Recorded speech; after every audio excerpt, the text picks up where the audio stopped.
And now, stand by for adventure.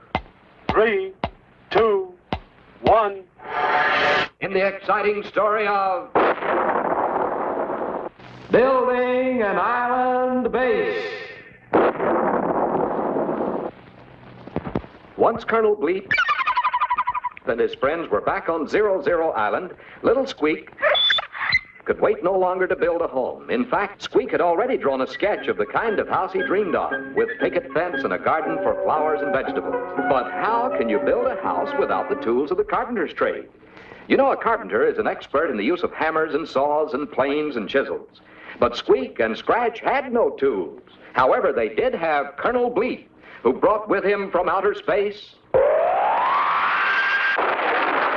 atomic energy. The power of the future, stronger even than atomic energy. And so, Bleep threw the F-energizer switch.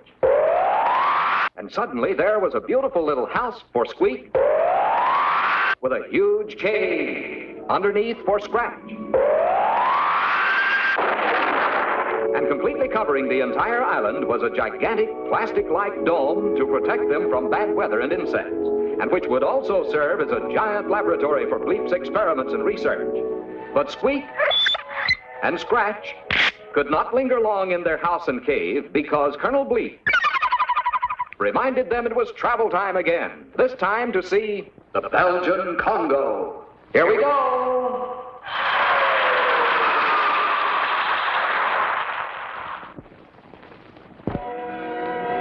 Looking down on the continent of Africa from high in the sky, Bleep, Squeak, and Scratch see that the Belgian Congo looks something like an ivy leaf.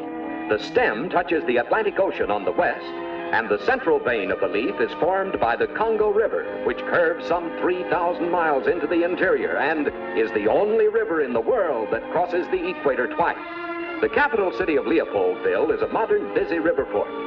Half of the Belgian Congo is covered by dense equatorial jungle, with a temperature in the 80s almost every day of the year. If Bleep and his friends were to crash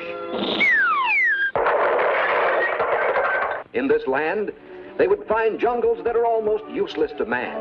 Few tropical fruits grow here, and in fact, until recently, the natives lived almost entirely on game they snared or shot with bow and arrow. Today, civilization is moving into the Congo, and the wild animals, antelope, zebra, rhinoceros, hippopotamus, and gorilla are slowly disappearing except in the game reserves, and the natives are being taught modern farming methods.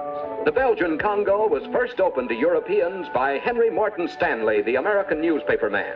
The same Mr. Stanley who said, "Dr. Livingston, I presume." To most people, the Belgian Congo would not be considered a very pleasant place to live, but it is an interesting place for Bleep, Squeak, and Scratch to visit.